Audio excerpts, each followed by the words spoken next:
week 5 of testimony in the Sean Diddy Combs trial wrapping up with a surprise courthouse appearance.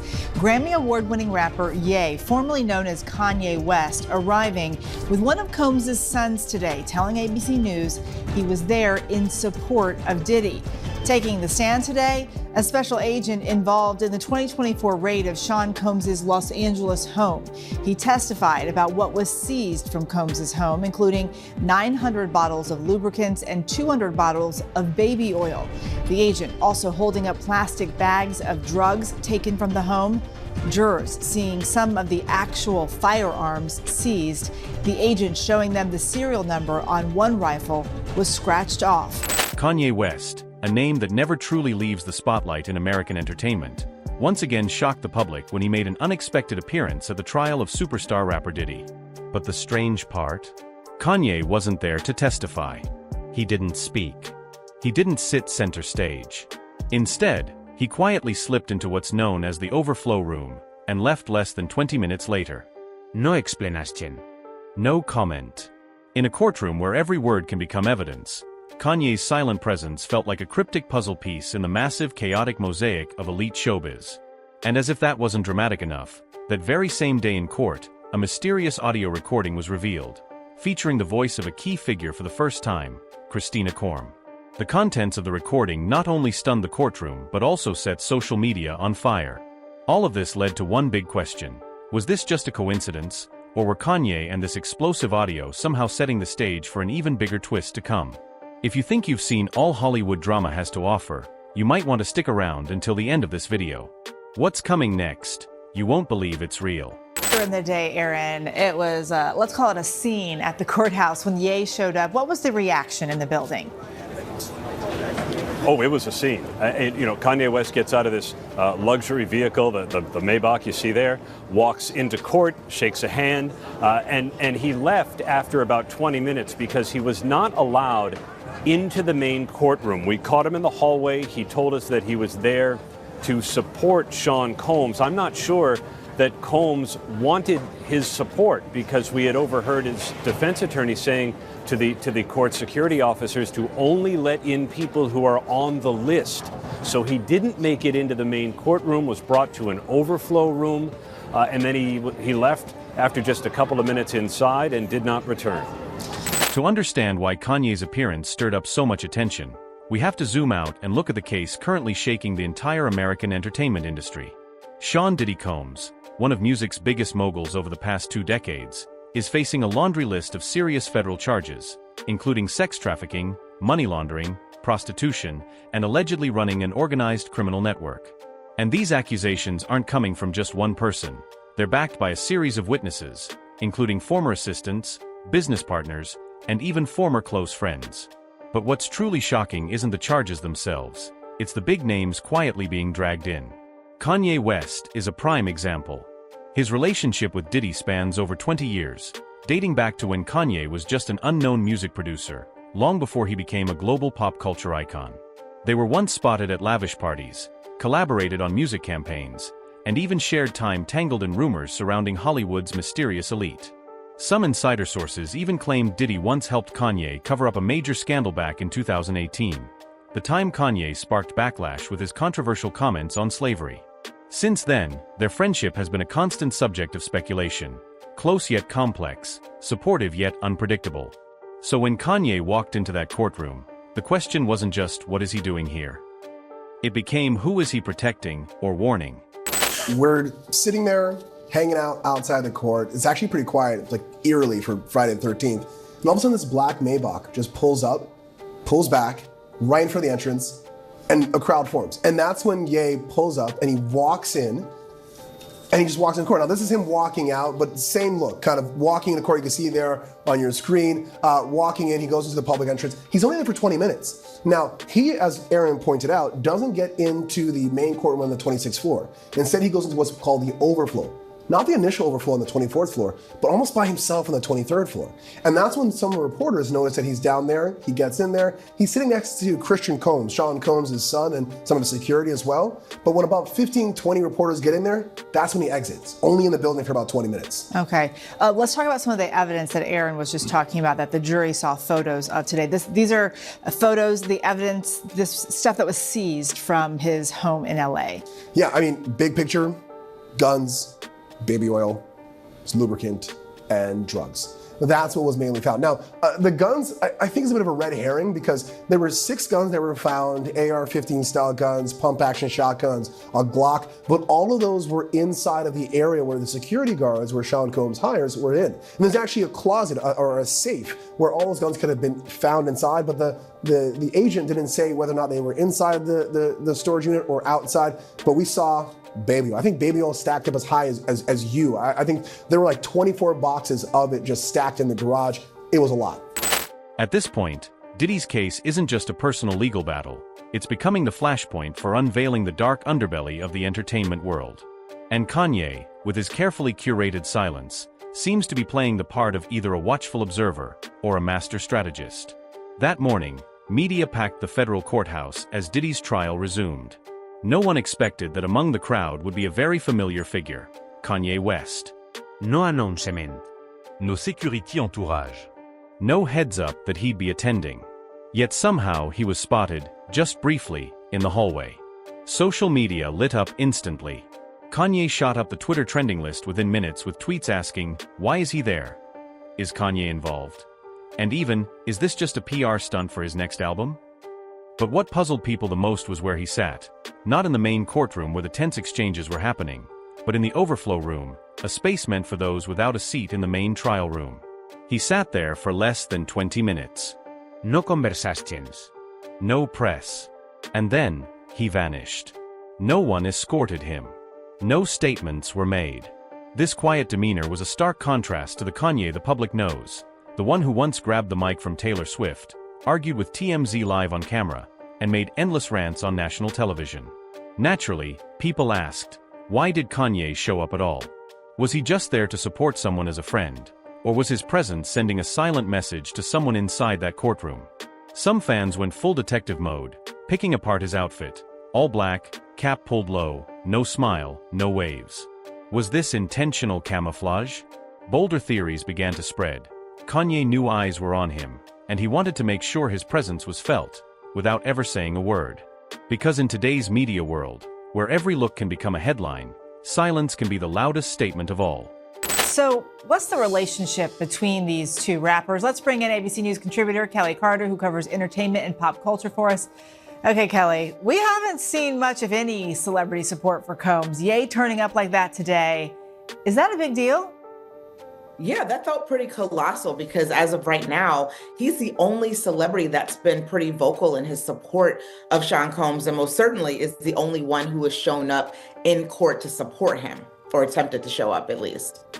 What's the story between these two? How long have they known each other? Yeah, they've known each other for a really long time. I think what's interesting is that they both have kind of similar origin stories, that they both went away to college to kind of pursue that American dream. And then they both dropped out of college at exactly the same time, you know, around 20 years old, to pursue their interest in the music industry. And they both are renowned music producers. And that really is, you know, the thing that kind of connects them similarly before they became artists. And what's interesting is that the two of them have had kind of a recent complicated friendship, you know, as recently as 2022, when Kanye West tried to sell some t-shirts that Sean Combs thought were problematic, you know, he said that he thought it was really tone deaf, to which Kanye West replied and sent screenshots of their relationship, kind of indicating that they really weren't friends. And that was in 2022. In the tense atmosphere of the courtroom, where every testimony could shift the outcome of the case, Diddy quickly became the center of attention. But not just because of the charges. It was also due to his unusually expressive behavior while seated at the defendant's table.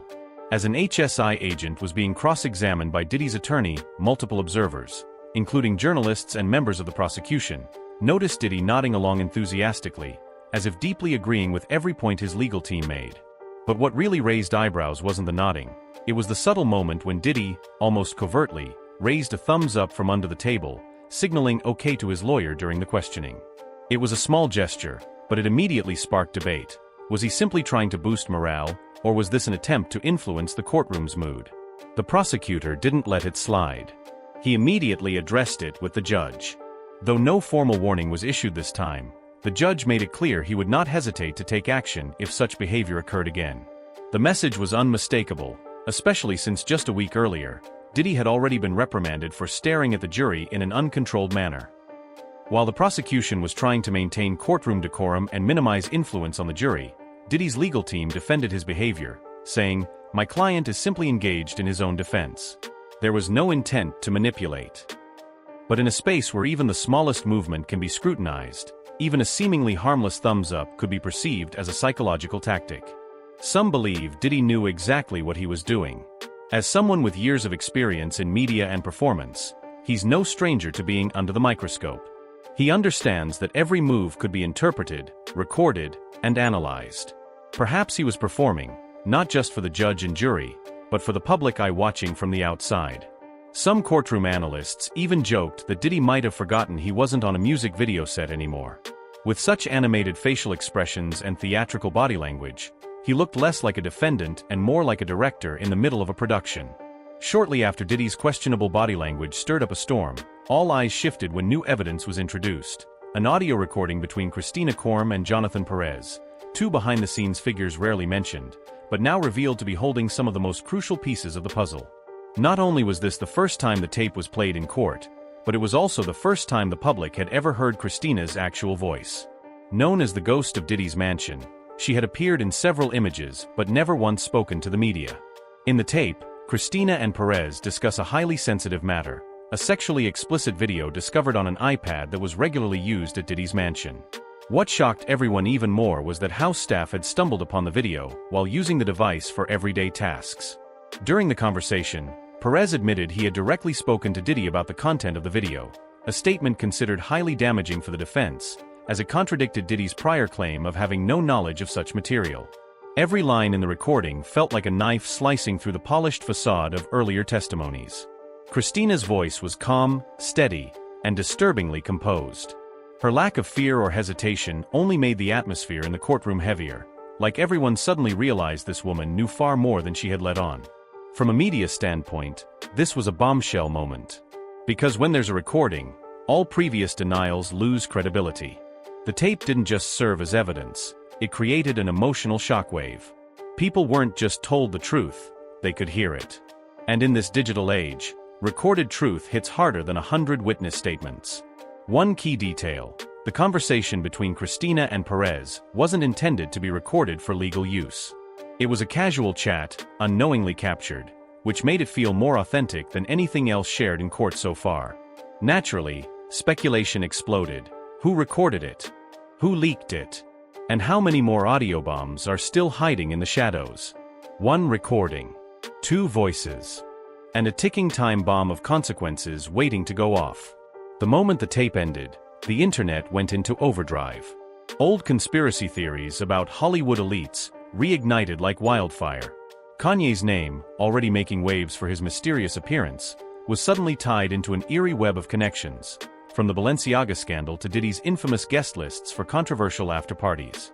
Let's rewind. Less than a year ago, Balenciaga found itself at the center of one of the biggest PR disasters in fashion history when an ad campaign was accused of containing pedophilic imagery. Kanye, once the brand's top ambassador, later slammed Balenciaga, but not for the campaign's content. He criticized them for abandoning him after his controversial remarks about Jewish communities.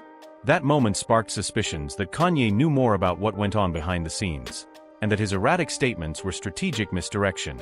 Around that same time, an anonymous Reddit thread appeared claiming there was a party list, a roster of VIPs frequently invited to Diddy's parties, where the music wasn't the only thing turned up loud.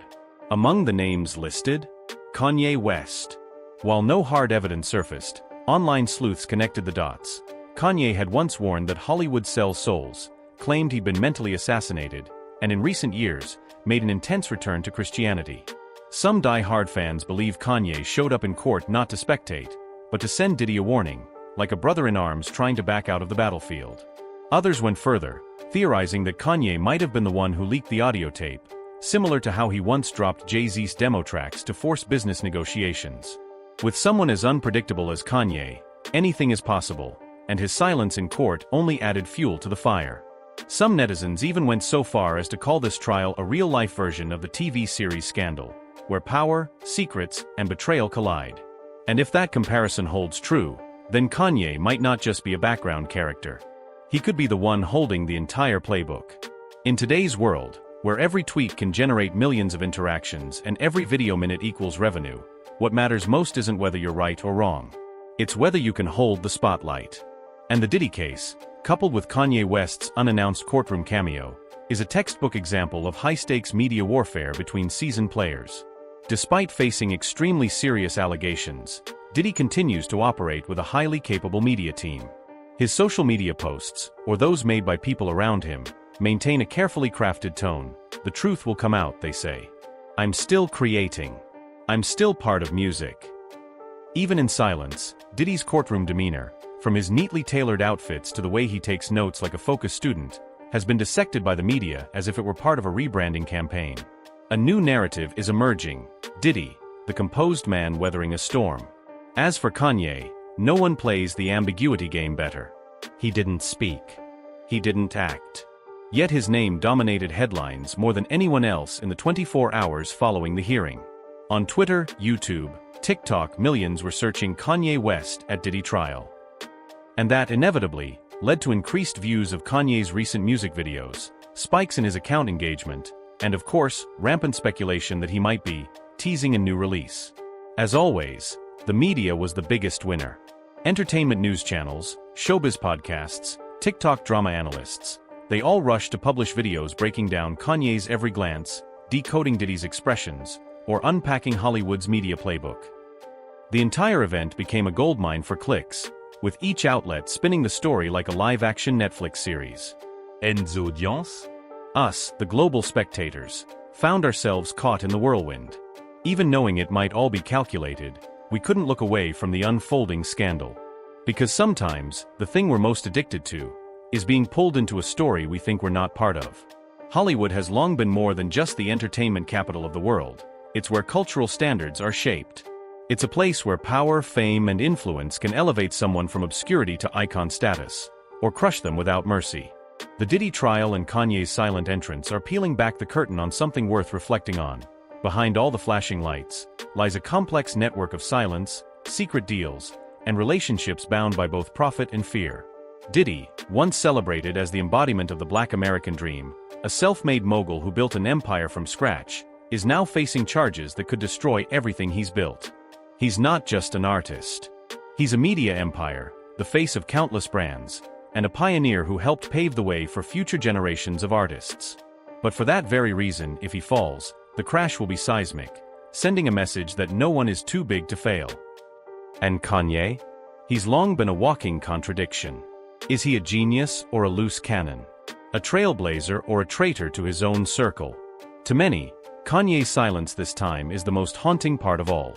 Because someone like him, when he says nothing, feels like he's hiding something. And at a time when the American public is hypersensitive to issues like abuse in the entertainment industry, power dynamics, and conspiracy theories tied to the elite, every one of Kanye's moves, even the simple act of leaving the courtroom, can spark an internet firestorm. What's more, this trial is laying bare how the entertainment industry really works beneath its glamorous surface. A housekeeper accidentally finds an iPad with disturbing content. A private conversation is secretly recorded. A silent courtroom visitor becomes a global headline. It all reminds us that in the world of celebrities, privacy is a luxury, and sometimes, that lack of privacy is the most powerful weapon of all. And so the question remains, when all the scandals fade, when the court reaches a verdict, and when the media moves on to the next hot topic, what will happen to the people at the center of this storm? If Diddy is acquitted, can he reclaim his place at the top? If Kanye drops a new album, will fans welcome him back? Or has the audience changed too much, grown too skeptical after being manipulated by the media too many times? Perhaps this is no longer just a courtroom drama. Maybe it's a spiritual dissection of an entire culture entering a phase of self-examination, where once revered icons are now being dissected, questioned, and completely redefined. The Diddy trial may still be ongoing. Der mesti bien relais à Z recording loquet de Wessommière. And Kanye, true to form, could reappear at any moment, unexpected, silent, and impactful. But one thing is certain, this trial isn't just a legal battle. It's the surface layer of a much deeper game, where media, personal branding, and social power all collide in wave beneath the spotlight. And you, watching this video right now, what do you think? Did Kanye show up out of loyalty, or was he sending a coded message to Diddy, or perhaps even to some unseen force behind the scenes? That audio tape, was it a random discovery, or a calculated move to shift the balance of power? And are the things we think we know really everything there is? If you have your own theory, drop it in the comments below. Your take might help complete this unfinished puzzle. Don't forget to like the video if today's story got you thinking, and hit that subscribe button so you won't miss what's coming next. Because the next video could unveil a brand new player, an unexpected piece of evidence, or an event that flips the whole case upside down. This isn't just the story of Diddy, or the mysterious appearance of Kanye. This is Hollywood, where every lawsuit is an episode, every courtroom is a stage, and real life can be stranger than fiction.